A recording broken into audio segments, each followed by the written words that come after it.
स्वागत है आप सभी का ग्लोबल आईटी यूट्यूब चैनल पर। आज की क्लासेज जो है यूपीपीसीएल TG2 का जो कंप्यूटर क्लास है उसकी सीरीज है, उसको आगे कंटिन्यू करने वाले हैं। इसकी पहले क्लासेज आपने नहीं देखा है तो प्लेलिस्ट वाले ऑप्शन में जाकर जरूर देखिए, ठीक है। प्लेलिस्ट आपको सर्च कर लेना है, मैंने पहले भी काफ़ी बता रखा है, तो या फिर वीडियो डिस्क्रिप्शन में भी एक लिंक मिल जाएगा कंप्लीट क्लासेज, वहाँ से आप देख सकते हैं। फ्री स्टडी मटेरियल इस वेबसाइट से डाउनलोड कर सकते हैं globaliti.org। उसके अलावा ग्लोबल ITI का मोबाइल ऐप डाउनलोड कर सकते हैं। अगर आप थ्योरी की क्लासेस पढ़ना चाहते हैं, इलेक्ट्रीशियन और फिटर ट्रेड से आप रिलेट करते हैं तो पढ़ सकते हैं, ठीक है। आगे बढ़ते हैं और आज हम कंप्यूटर के जो क्वेश्चंस हैं उसको सॉल्व करने से पहले ही मैं इसमें कहता हूँ अक्सर क्लास से पहले कि क्लासेज आप जैसे समझिए, ठीक है, रटना नहीं है, आपको समझना है। तो समझने से बेनिफिट ये होता है कि भले ही आप एक प्रश्न यहाँ पर देखते हो, उसमें समय आपका नॉर्मल अगर ABCD करते हैं तो उससे ज़्यादा समय लगता है, लेकिन एक क्वेश्चन से रिलेटेड 10-20 क्वेश्चन बनते हैं, तो इससे क्या आप आसानी से कर लेते हो। आपके सामने मैंने यहाँ पर एक पिक्चर ले रखी है, ये पहले इसलिए बता रहा हूँ क्योंकि क्वेश्चन आगे हम सॉल्व करेंगे तो अचानक से अगर कोई चीज़ आती है तो आपको समझ में नहीं आएगा, ठीक है। तो अगर हम पहले से उसको पहले से जानते रहेंगे क्या हम किस तरह के क्वेश्चन आगे मिलने वाले हैं, उसको अगर 5 मिनट अगर आप यहाँ शुरू में दे दोगे तो ज़्यादा बेहतर आपको आगे समझ में आएगी वीडियो, ठीक है। ये मैंने मेमोरी लिख दिया, हालांकि है क्या, ये है मदरबोर्ड का, ठीक है। मदरबोर्ड होता क्या है, बोर्ड मतलब एक इलेक्ट्रिकल बोर्ड होता है एक तरह से, और मदर मतलब सबकी मम्मी, सबकी माँ, ठीक है।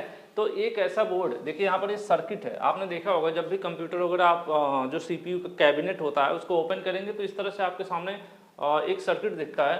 हालांकि मैं एक बार देख ले रहा हूँ वीडियो में दिख भी रहा है कि नहीं, क्योंकि इमेज वहाँ से कॉपी करो पेस्ट, ठीक है, लगभग काम चल जाएगा। आप इसको गूगल पे भी सर्च कर सकते हैं। मदरबोर्ड इस प्रकार का होता है, CPU के अंदर लगा होता है, और एक आप एक प्लेट होती है, एक्चुअल में ये एक PCB प्लेट होती है, ठीक है। PCB होता है ये, जिसको हम कहते हैं प्रिंटेड सर्किट बोर्ड, ठीक है। इसमें क्या होता है कि इसमें वायरिंग रहती है, पीछे जो है 2 साइड होता है उसका, एक साइड कंपोनेंट लगाए जाते हैं और एक साइड पीछे वायरिंग होती है, और वायरिंग एकदम सोल्डरिंग की तरह होती है, इसमें चिपकी हुई थी, अलग से तार नहीं होता है, ठीक है। इस तरह से वायरिंग होती है और जगह जगह जो कंपोनेंट लगाए गए होते हैं, सभी कंपोनेंट अलग अलग तरीके से जुड़े रहते हैं। किसी को पावर कोई कुछ चाहिए तो सब इन्हीं वायरिंग के थ्रू अलग अलग जुड़े रहते हैं। तो ये प्रिंटेड सर्किट बोर्ड होता है जिसपे ढेर सारे कंपोनेंट लगे होते हैं, और इसको मदरबोर्ड इसलिए बोला जाता है कि सभी कंपोनेंट को जो पावर है यहीं से डिस्ट्रीब्यूट होती है, या फिर कह लीजिए सभी कंपोनेंट बेसिकली यहीं पर अटैच होते हैं, ठीक है, ओवरऑल, इसीलिए मदर बोला जाता है। अब देखिए सब क्या क्या लगा होता है, ठीक है, ढेर सारे इसमें बोर्ड होते हैं। जैसे साटा का एक पोर्ट है, ये ब्लू कलर का इस तरह से पोर्ट लगा हुआ है, ठीक है। इसमें क्या कनेक्ट होगा, इसमें हार्ड डिस्क कनेक्ट होती है। कंप्यूटर में आपने हार्ड डिस्क सुना होगा ना, तो हार्ड डिस्क इससे कनेक्ट कर दी जाती है। इसी तरह से IDE पोर्ट भी है, तो अगर हार्ड डिस्क भी अलग अलग टाइप की होती है, ठीक है, साटा भी होती है, IDE भी होती है। अगर IDE है तो क्या होगी, IDE वाले पोर्ट में जाकर ऐसे लगा दिया जाएगा। उसके अलावा यहाँ पर देखेंगे आप तो एक बटन की तरह सेल भी होता है, ठीक है, जिसको आप क्या कहते हैं, CMOS बैटरी भी कहा जाता है, ठीक है। अक्सर ये जब सेल खराब हो जाए या आप निकाल देते हो तो क्या जब भी कंप्यूटर दोबारा ऑन करोगे उसका टाइमिंग आपको डिस्टर्ब मिलेगा, ठीक है। जबकि ये काम करता है तो उसमें क्या, आपने आज कंप्यूटर सेट कर दिया, लाइट चली गई, बंद कर दिया, अगले दिन आप चालू करोगे, फिर उसका टाइम जो है और डेट सही चलती है। अगर ये खराब हो जाए तो टाइम डेट आपका डिस्टर्ब हो जाएगा, इससे आपको पता भी चल जाता है कि ये बैटरी वीक है या खराब हो गई। उसके अलावा यहाँ पर एक इस तरह से एरिया इतना सिल्वर दिख रहा है आपको, यहाँ पर क्या लगाया जाता है, जो कंप्यूटर का ब्रेन होता है, क्या होता है, CPU। यहाँ पर CPU लगाया जाता है, इसके ऊपर फैन की असेंबली रहती है जो CPU को हमेशा ठंडा करती रहती है। उसके अलावा देखिए यहाँ पर 2 स्लॉट येलो ब्लू इस तरह से दिखा रहा है, तो ये मेमोरी का स्लॉट है। इसमें क्या लगता है, इसमें रैम लगती है, ठीक है। ढेर सारे स्लॉट हैं लगभग। उसके अलावा इधर देखेंगे तो USB के पोर्ट लगे हुए हैं, इनमें से जो पेन ड्राइव वगैरह हम इंसर्ट करते हैं। उसके अलावा रेड कलर के देख रहे हैं पोर्ट, ये भी आपका जैसे सीरियल पोर्ट, पैरेलल पोर्ट, ढेर सारे इसमें पोर्ट लगे रहते हैं। इनका काम क्या है, जैसे हम क्या प्रिंटर कनेक्ट करते हैं, ठीक है, मॉनिटर कनेक्ट करते हैं, तो अलग अलग पोर्ट हैं, ढेर सारे इसमें कंपोनेंट लगे होते हैं, ये मदरबोर्ड कहलाता है, ठीक है। तो अब हम इसमें बहुत ज़्यादा देखिए बायोस भी लगा हुआ है, बेसिक इनपुट आउटपुट, जिसमें प्रोग्रामिंग रहती है। शुरू में एक मैन्युफैक्चरिंग के टाइम पे ही इसमें प्रोग्राम राइट कर दिया जाता है, जो बायोस होता है। कई बार बायोस करप्ट हो जाता है, खराब हो जाता है, सिस्टम काम नहीं करता सही से। तो ये मदरबोर्ड का स्ट्रक्चर आपके सामने, और इसमें जो एक दूसरे को कनेक्ट किए जाते हैं, जिन केबल्स, जो केबल यूज की जाएगी ना, जो केबल्स यूज की जाती हैं, नॉर्मल जो हम लोग बल्ब वगैरह कनेक्ट करते हैं, स्विच वगैरह कनेक्ट करते हैं, वो इलेक्ट्रिकल केबल्स होती हैं। लेकिन कंप्यूटर के अंदर जो डिवाइसेज को कनेक्ट करते हैं वो इलेक्ट्रिकल केबल नहीं यूज की जाती हैं। मतलब उनको क्या बोला जाता है, वो भी एक तरह की केबल होती हैं, लेकिन उनको बस बोला जाता है।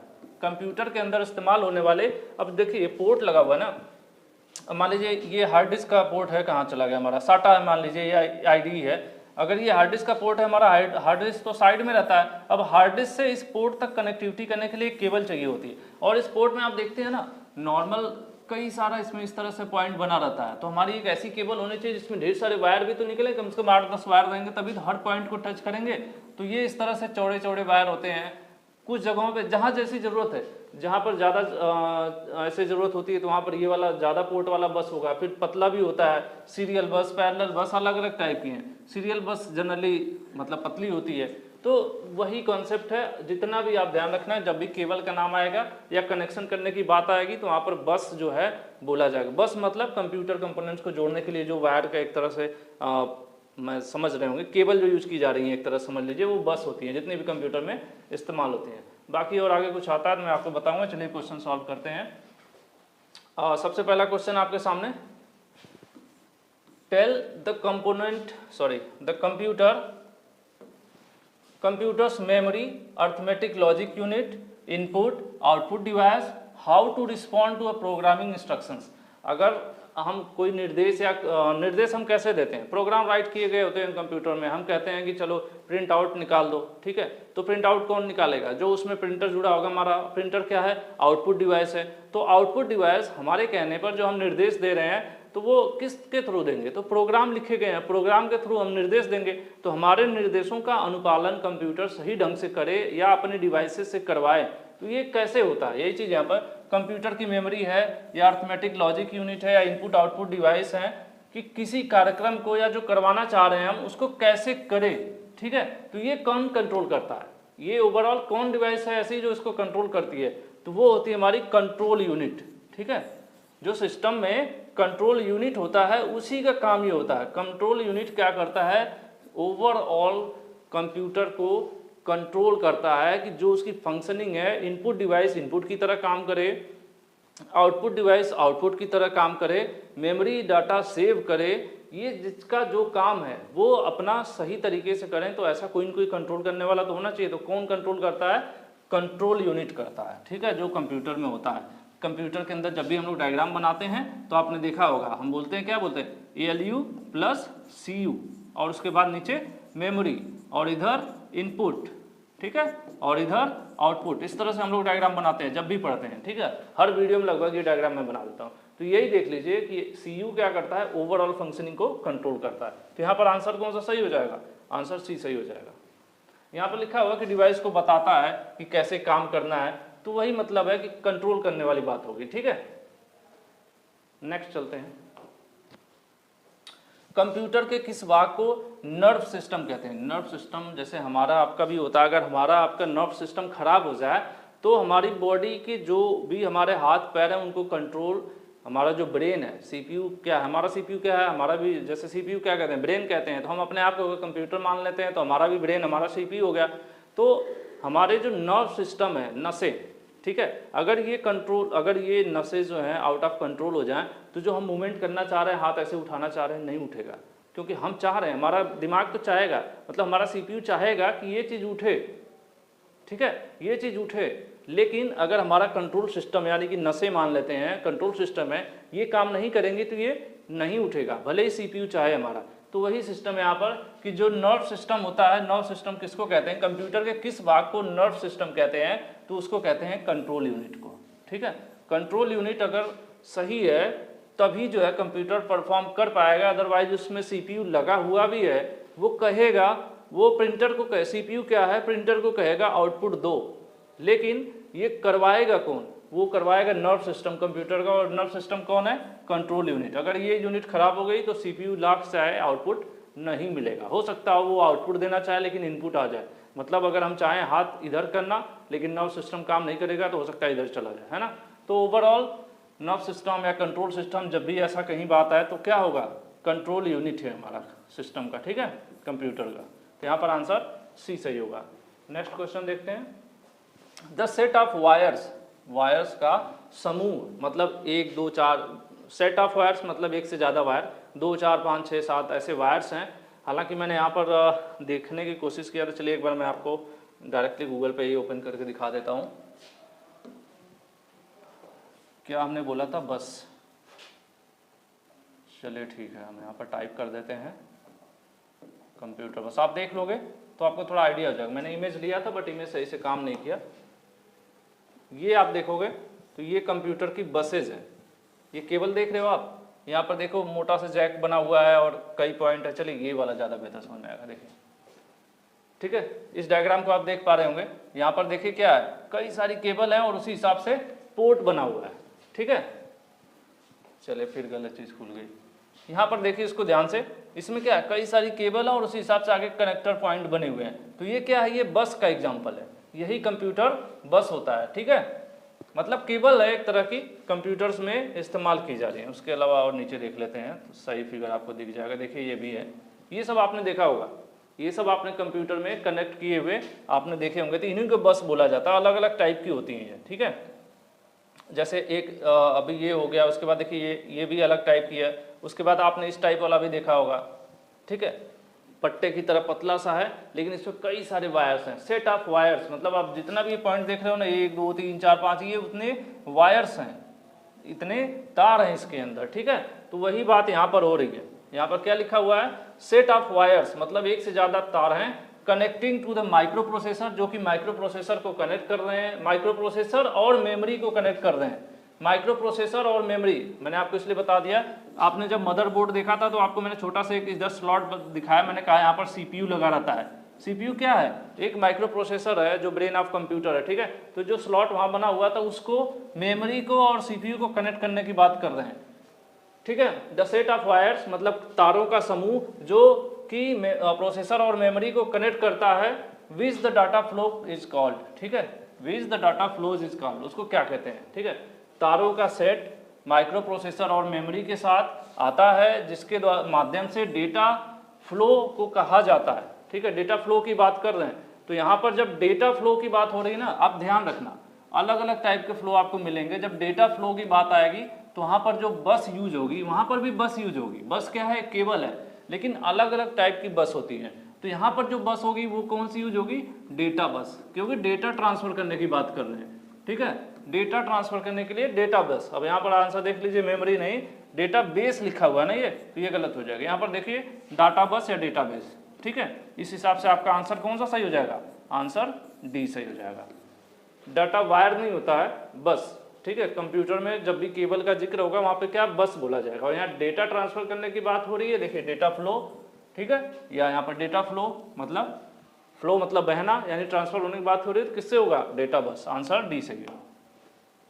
नेक्स्ट है, सीपीयू का वह भाग जो अन्य सभी कंप्यूटर की गतिविधियों को कोऑर्डिनेट करता है, वह निम्नलिखित में से कौन सा है। कोऑर्डिनेट कह लीजिए, कोऑर्डिनेट मतलब ये होता है, कई बार आपने देखा होगा कि 10-20 लोगों का समूह होता है तो एक को कोऑर्डिनेटर बना दिया जाता है। तो कोऑर्डिनेटर काम ये होता है, वो बताता है आपको ये काम करना है, यहाँ रुकना है, इतने बजे निकलना है, आपको ऐसे चलना है, ऐसे बोलना है। एक टीम का कह लीजिए टीम लीडर को ही टीम कोऑर्डिनेटर भी आप कह सकते हैं।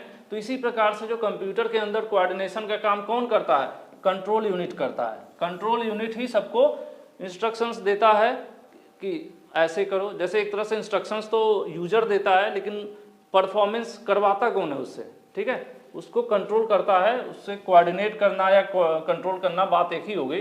वो कौन करता है, कंट्रोल यूनिट करता है।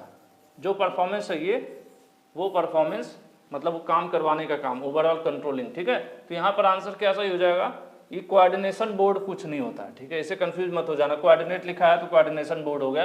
तो कंप्यूटर में कोऑर्डिनेशन बोर्ड कहीं कुछ होता ही नहीं है। तो आपको ध्यान रखना कंट्रोल यूनिट ही हो जाएगा इसका आंसर। ठीक है, ये अर्थमेटिक एंड लॉजिक यूनिट क्या करता है, ये कैलकुलेशन करता है, जोड़ भाग घटाना। तो यहाँ पर ऐसा कुछ है नहीं ना, कैलकुलेशन की बात हो ही नहीं रही है। मदरबोर्ड तो एक बोर्ड है जिसमें सारे कंपोनेंट कनेक्ट रहते हैं, सारे आईसी चिप कंप्यूटर में सब कुछ जो होता है सब इसी पे कनेक्ट रहते हैं। तो इससे भी मतलब नहीं, कोऑर्डिनेशन की बात है तो कंट्रोल। ठीक है, तो आंसर क्या सही हो जाएगा, आंसर सी सही है। नेक्स्ट चलते हैं, सीपीयू और इनपुट आउटपुट के बीच सिग्नलों के मूवमेंट को कौन नियंत्रित करता है। लीजिए फिर से क्या करने की बात आ गई, नियंत्रित करने की बात आ गई। नियंत्रित को इंग्लिश में क्या कहेंगे, कंट्रोल करने की बात आ गई। तो कंट्रोल कौन करेगा, कंट्रोल यूनिट करेगा। लीजिए आपका आंसर भी सही हो गया। आपके क्वेश्चन में भी कई बार आंसर छुपे रहते हैं। कंट्रोल करने की बात है तो कुछ नहीं सोचना है, कंट्रोल कौन करेगा, सीपीयू करेगा, और सॉरी कंट्रोल यूनिट करेगा। ठीक है, तो आंसर बी सही हो जाएगा। नेक्स्ट क्वेश्चन देखते हैं। मदरबोर्ड है, ठीक है, मदरबोर्ड है। मदरबोर्ड मैंने अभी आपको डायग्राम बता दें, मदरबोर्ड है क्या, उसमें ढेर सारे कंपोनेंट कनेक्ट हैं, चिप्स कनेक्ट हैं, प्रोसेसर कनेक्ट हैं, सबको पावर सप्लाई दे रहा है, कनेक्टिविटी प्रदान कर रहा है ना। तो वही चीज़ है यहाँ पर देख लीजिए। कंप्यूटर को ऑन ऑफ करने के लिए किए जाने वाला पहला चिप, नहीं ये कोई चिप नहीं है, सिंगल चिप नहीं होती है कोई। सर्किट बोर्ड जिसमें पेरिफेरल डिवाइसेज लगी होती हैं। पेरिफेरल डिवाइसेज मतलब जो हम लोग लगाते हैं हटाते हैं, जैसे कि कीबोर्ड माउस हो गया, कीबोर्ड हो गया, माउस हो गया, या उसके अलावा कुछ अन्य डिवाइसेस जिसको हम लोग जनरली यूज करते हैं, लगाते हैं, हटा लिया लगा लिया इस तरह से, तो उसकी बात नहीं कर रहे हैं आप। ये वाला क्वेश्चन सीपीयू कोई चिप नहीं, सीपीयू चिप तो प्रोसेसर होता है, माइक्रो प्रोसेसर हो गया आपका। ये देखिए सर्किट बोर्ड जिसमें सीपीयू और अन्य चिप लगे होते हैं। हमने क्या देखा था, हमने देखा था ना मदरबोर्ड इस प्रकार थे और यहाँ पे एक इससे स्लॉट बना हुआ था। मैंने आपको क्या बताया, यहाँ पर सीपीयू लगा रहता है, इधर रैम स्लॉट, ढेर सारी चिप लगी रहती हैं, सेमीकंडक्टर डिवाइसेज हैं, उसके अलावा आईसीज लगी हैं ढेर सारी, ठीक है। तो वही ये कह रहा है सर्किट बोर्ड जिसमें सीपीयू और अन्य चिप लगे हों उसको क्या कहा जाएगा, उसको कहा जाएगा मदरबोर्ड। इसलिए हमें आंसर कौन सा सही मिल जाएगा, आंसर डी सही मिल जाएगा। ठीक है, समझ में आया ना। कोशिश पूरी है, बाकी भगवान जाने और आप जानते होंगे। मदरबोर्ड पर सीपीयू तथा मदरबोर्ड पर लगे दूसरे पुर्जे, ठीक है। पहली बात कर रहे हैं कि मदरबोर्ड पर क्या लगा है, सीपीयू लगा है और अन्य दूसरे पुर्जे भी लगे हुए हैं। उनको जोड़ने का काम कौन करेगा। मैंने आपको बोला था ना कि जोड़ने के लिए क्या यूज होंगी, केबल्स यूज होंगी। तो केबल्स को क्या बोला जाता है कंप्यूटर में, बस बोला जाता है। एक से ज़्यादा बस हो गई तो क्या बसेज बोल देंगे, ठीक है। तो अब यहाँ पर देख लेते हैं, सीपीयू और मदरबोर्ड को एक दूसरे पुर्जे को जोड़ने की बात कर रहे हैं। तो इनपुट देने का काम करेगा एएलयू, कैलकुलेशन करता है अर्थमेटिक एंड लॉजिक यूनिट, ठीक है। प्राइमरी मेमोरी रैम होती है जो जोड़ने वाले काम नहीं करती है।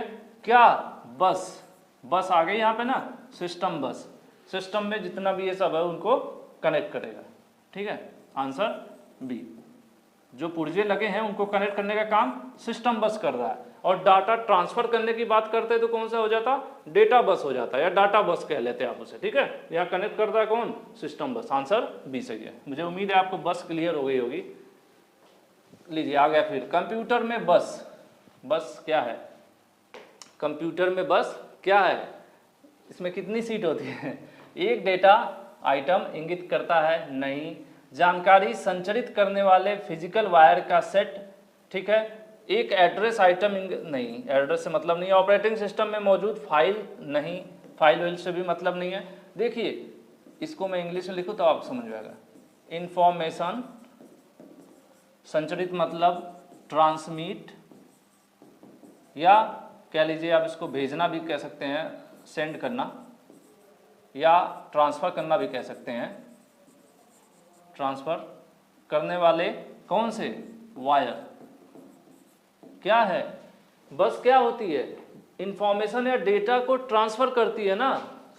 वायर का सेट, समूह। मैंने आपको बोला था कई सारे तार होते हैं, दिखाया भी मैंने आपको बस। तो इसलिए आंसर यहाँ पर कौन सा सही हो जाएगा, बी सही हो जाएगा कि जो इन्फॉर्मेशन है उसको फिजिकली तार के माध्यम से ट्रांसफ़र करने का काम करती है, वो क्या कहलाता है, उसको हम बस कहते हैं। इसलिए यहाँ पर आंसर कौन सा सही होगा, बी सही हो जाएगा, ठीक है। अगर आप लोग पढ़ रहे हैं तो जरूरी नहीं है, जनरल लाइफ में भी बहुत से काम की चीज़ें हैं ये, ऐसा नहीं है कि सिर्फ आप किसी एक एग्ज़ाम को टारगेट करके ही पढ़ें, ठीक है। आईटीआई के दौरान आपको एम्प्लॉयबिलिटी में ये काम आएगा, उसके अलावा अन्य बहुत सी परीक्षाओं में आपको कंप्यूटर काम आता है, ठीक है। तो आपको पढ़ना चाहिए, जो ज्ञान है, नॉलेज है, एजुकेशन है, वो कभी बेकार नहीं जाती, ठीक है। यूएसबी का अर्थ क्या है, हालांकि ये थोड़ा सा लेक्चर हो गया, कुछ लोग कहेंगे हाँ चलो बहुत बोल रहे हैं, लेकिन बोलना तो बनता ही है। इसी में से कुछ लोग सुन भी लेंगे, सीरियस भी ले लेंगे। यूएसबी का फुल फॉर्म, इसको हम लोग पहले ही पढ़ चुके हैं, ज़्यादा समय नहीं लेंगे। यूनिवर्सल सीरियल बस, इसका फुल फॉर्म पूछा है, ठीक है। आंसर बी सही है। कंप्यूटर का मुख्य सिस्टम बोर्ड कहलाता है। मुख्य बोर्ड कौन सा, सिस्टम के अंदर जो मुख्य बोर्ड बना हुआ है जिसपे ढेर सारे कंपोनेंट लगे हुए, उसको क्या कहते हैं। मुझे लग रहा है अब तक इसका आंसर आपने दे लिया होगा, इसलिए मैं आपका समय खराब नहीं करूंगा। क्या कहते हैं, मदरबोर्ड कहते हैं, ठीक है। ये हमने पहले कई बार एक्सप्लेन कर दिया आपको।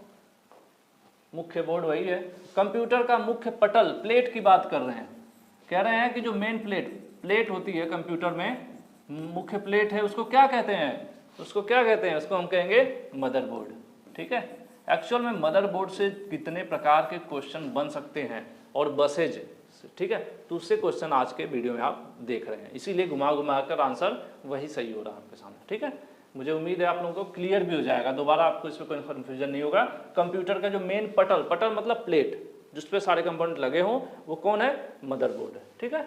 नेक्स्ट चलते हैं। मदरबोर्ड से आपका क्या मतलब है, क्या तात्पर्य है? मदरबोर्ड अगर क्या है मदरबोर्ड, चलिए देख लेते हैं। स्कैनर और अन्य वस्तुओं को नहीं, स्कैनर मदरबोर्ड से स्कैनर का कोई लेना देना नहीं है। कीबोर्ड और मदरबोर्ड के रूप में जाना जाता है, नहीं भाई, कीबोर्ड तो tip tip tip tip type करना है, मदरबोर्ड तो है जहाँ पे सारे सर्किट वहाँ पर कनेक्ट हैं, ठीक है, सारे कंपोनेंट उस पर रखे गए हैं, जोड़े गए हैं। यह एक सर्किट बोर्ड है जिसमें सभी एलिमेंट कनेक्ट होते हैं, जोड़े गए होते हैं। टक टक, आंसर सी। मुझसे पहले तो आप लोग ये आंसर दे चुके होंगे, मुझे उम्मीद है, अगर आप सीरियसली पढ़ रहे हैं तो, ठीक है। नेक्स्ट चलते हैं, क्योंकि मदरबोर्ड मैंने आपको पहले बता दिया था। अगर आप कहोगे, नीचे कमेंट करोगे, तो मैं एक प्रैक्टिकल वीडियो बना दूंगा, फिजिकली आपको दिखा दूंगा सीपीयू, कैबिनेट, कनेक्शन, उनके अंदर का क्या क्या कंपोनेंट होता है, मोस्टली जो एक रफली देख सकते हैं आप। तो इससे क्या होगा, आपको रटना नहीं पड़ेगा, आप रैम सामने से देख लेंगे, उसके अलावा सीमॉस बैटरी आप देख लेंगे, सीपीयू देख लेंगे, कहेंगे आपको मदरबोर्ड ही मैं पूरा खोल के आपको ऐसे दिखा दूंगा, ठीक है। तो रटना नहीं पड़ेगा। मदरबोर्ड कंपोनेंट उपकरणों के बीच सूचना ट्रेवल करती है, ठीक है। मदरबोर्ड और जो अन्य उपकरण है उनके बीच जो सूचना है, एक जगह से दूसरी जगह जाती है, आती है, ट्रेवल करती है, या कह सकते हैं आप ट्रांसफर करती है या ट्रांसमिट करती है, सब एक ही चीज हुआ। तो किसके थ्रू करती है? मैंने आपको बताया था, किसके थ्रू करती है? केबल के थ्रू करती हैं। और केबल्स को क्या बोला जाता है? बस बोला जाता है। लेकिन एक से ज्यादा बस हैं तो क्या बोलेंगे? बसेज बोलेंगे, ठीक है। इसलिए आंसर डी सही होगा। जब भी ट्रांसफर डेटा वेटा की बात आए तो ध्यान तुरंत आपका दिमाग में बस, बस, ठीक है, बस मतलब केबल्स। तो यही कह रहा है, मदरबोर्ड और अन्य उपकरणों के बीच सूचना का यहाँ से वहाँ आना जाना कैसे होता है? बस के द्वारा होता है। हम आप भी तो कहीं जाते हैं तो बस से ही जाते हैं ना। तो कंप्यूटर में भी डेटा यहाँ से वहाँ, इन्फॉर्मेशन यहाँ से वहाँ जाता है, तो कैसे जाता है? बस के द्वारा जाता है। अब कोई तो कह सकता है मैं बाइक से जाता हूँ। Without a system can not operate. कह रहे हैं कि ऐसा क्या है इन चारों में से, ऐसा क्या है इन चारों में से जिसके बिना कंप्यूटर ऑपरेट नहीं हो सकता, ठीक है, मतलब चालू ही नहीं हो सकता। देखिए, कीबोर्ड नहीं रहेगा तब भी कंप्यूटर आपका चालू हो जाएगा, ठीक है। स्पीकर नहीं रहेगा, 90% लोगों के कंप्यूटर में स्पीकर नहीं होता है तो भी चलता है। माउस नहीं रहेगा, कीबोर्ड से काम कर लेंगे। कीबोर्ड नहीं रहेगा तो माउस से कुछ न कुछ मैक्सिमम काम कर लेंगे, या वर्चुअल माउस अंदर कीबोर्ड डाल लेंगे, माउस से ही ऑपरेट कर लेंगे, ठीक है।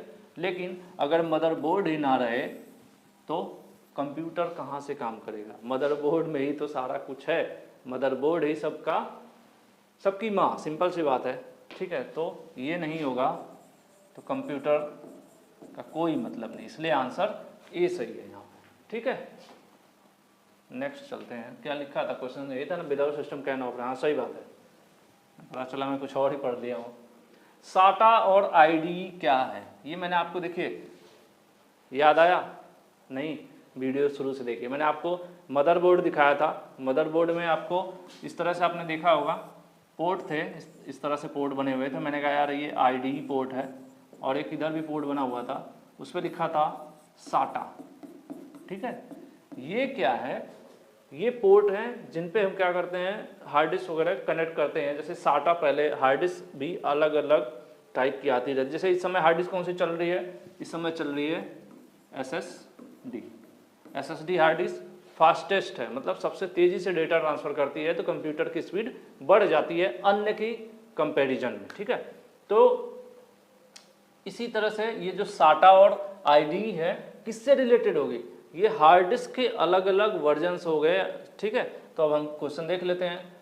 पॉम टॉप, मदरबोर्ड, हार्ड डिस्क, ये हार्ड डिस्क के प्रकार हैं। इस साटा भी हार्ड डिस्क, साटा टाइप की हार्ड डिस्क आती है, आईडी टाइप की है, SSD है।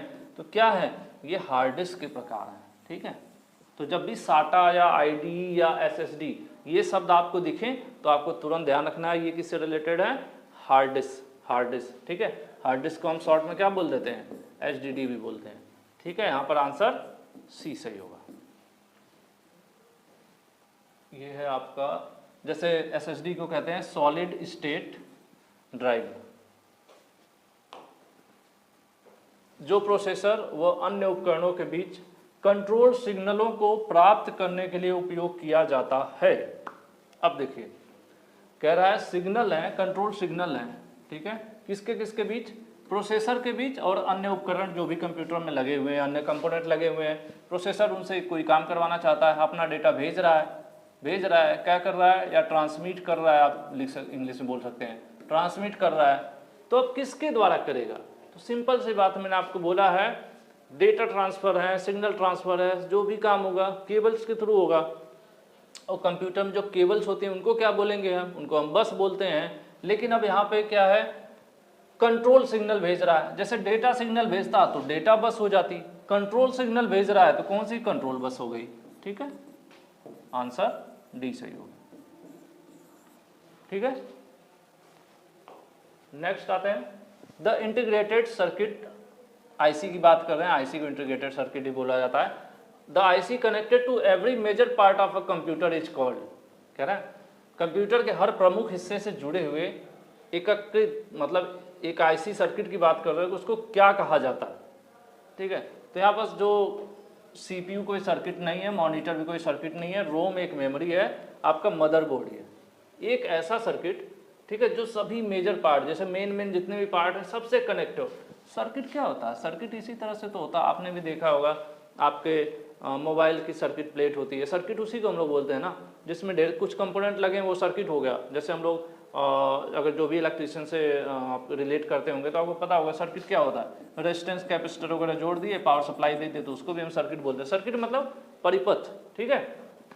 और यहाँ पर भी यही बात कर रहा है कि जो ऐसी सर्किट जो सेंट्रली हो, मतलब एकीकृत सर्किट लिख रहा है, सेंट्रली हो जिसमें प्रमुख हिस्से सब जुड़े हुए हो। तो कंप्यूटर में सेंट्रल मतलब वही होता है आपका, क्या होता है, मदरबोर्ड। मदरबोर्ड से ही जितने भी प्रमुख हिस्से हैं सब उसी से जुड़े रहते हैं। तो इसलिए यहाँ पर आपके जो आ जाएगा आंसर ए सही हो जाएगा, मदरबोर्ड। ठीक है, क्योंकि और यहाँ पर कुछ अलग से है नहीं। सीपीयू तो आपका छोटा सा है सिर्फ, उसके बाद वो एक आपका प्रोसेसर हो गया, मॉनिटर एक आपका अलग डिस्प्ले है, रोम जो है आपकी एक प्राइमरी मेमोरी है।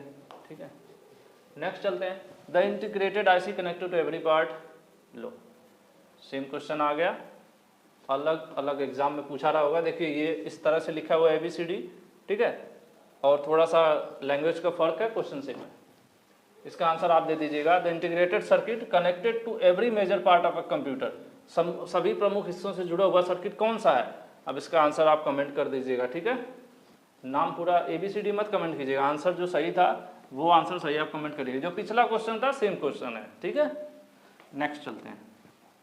रिपीट इसलिए हो जाता है क्योंकि अलग अलग एग्जाम में क्वेश्चंस पूछे गए हैं। ठीक है, तो इसलिए वजह से which of the following transmit different commands and control signal from one component to another component. देखिए इसमें पकड़ने वाली बात है, कंट्रोल सिग्नल की बात कर रहा है। ठीक है, एक कंपोनेंट से दूसरे कंपोनेंट तक, मतलब एक जगह से दूसरी जगह तक। एक कंप्यूटर सिस्टम है, एक कंप्यूटर सिस्टम है, किसी एक कंपोनेंट से दूसरे कंपोनेंट तक कमांड, कंट्रोल सिग्नल को भेजने वाले की बात कर रहा है। कौन भेजता है, देखिए मैंने आपको बोला था डाटा सिग्नल होता, डेटा या इंफॉर्मेशन भेजता। ठीक है, डेटा या इंफॉर्मेशन भेजता या डेटा सिग्नल लिखा रहता तो वो कौन, डाटा बस भेजता है। लेकिन कंट्रोल सिग्नल लिखा हुआ है तो क्या भेजेगा, कंट्रोल सिग्नल में भेजेगा कंट्रोल बस के द्वारा, जो नीचे लिखा हुआ। बस एक प्रकार की केबल होती है, कंट्रोल बस जो है कंट्रोल सिग्नल को भेजने के लिए इस्तेमाल होगी। आंसर डी, मतलब आपके क्वेश्चन में आपका आंसर छिपा हुआ है। ठीक है, नेक्स्ट देख लेते हैं, निम्नलिखित में से कौन सा कंप्यूटर रिसोर्स को मैनेज करता है। कंप्यूटर के जितने भी रिसोर्सेज हैं उनको मैनेज करने की बात कर रहे हैं या कंट्रोल करने की बात कर रहे हैं। जो भी कंट्रोल और मैनेज करने का काम है वो कौन करता है, कंट्रोल यूनिट करता है कंप्यूटर का। ठीक है, answer C. Next, which of the following act as a central nervous system for other component of a computer. निम्न में से कौन सा कंप्यूटर का केंद्रीय नाड़ी तंत्र है। हम लोगों की भी ये नाड़ी होती है ना, जिसको नसेस बोलते हैं, तो उसी की बात कर रहा है। तो register, primary memory, arithmetic logic unit, नहीं, ये सब जरूरी नहीं है। कंट्रोल जो है, कंट्रोल यूनिट ही हमारा नर्वस सिस्टम होता है। इससे रिलेटेड पहले भी क्वेश्चन आ गया होगा, आपको ध्यान होगा। तो नर्वस सिस्टम कौन कहलाता है कंप्यूटर का, नर्व सिस्टम या नर्वस सिस्टम जो भी कह लीजिए, वो कंट्रोल यूनिट ही कहलाता है। ठीक है, तो आंसर डी सही है। अगर इसके पीछे आपने देखा रहा होगा तो आपको ये आंसर मेरे बताने से पहले ही आपको समझ में आ गया होगा। आंसर डी सही है। ठीक है, नेक्स्ट देख लेते हैं। नेक्स्ट क्वेश्चन है आपके सामने। आज के लिए इतना ही। वीडियो पसंद आई तो लाइक कर दीजिएगा। Thank you. बाकी अगली जो क्लास होगी उसमें हम लोग और नए क्वेश्चंस लेके आएंगे और सभी क्वेश्चंस जो सॉल्व करवाए जा रहे हैं किसी न किसी कॉम्पिटिटिव एग्जाम में पूछे गए हैं। मुझे उम्मीद है वीडियो आपको पसंद आई होगी। Thank you.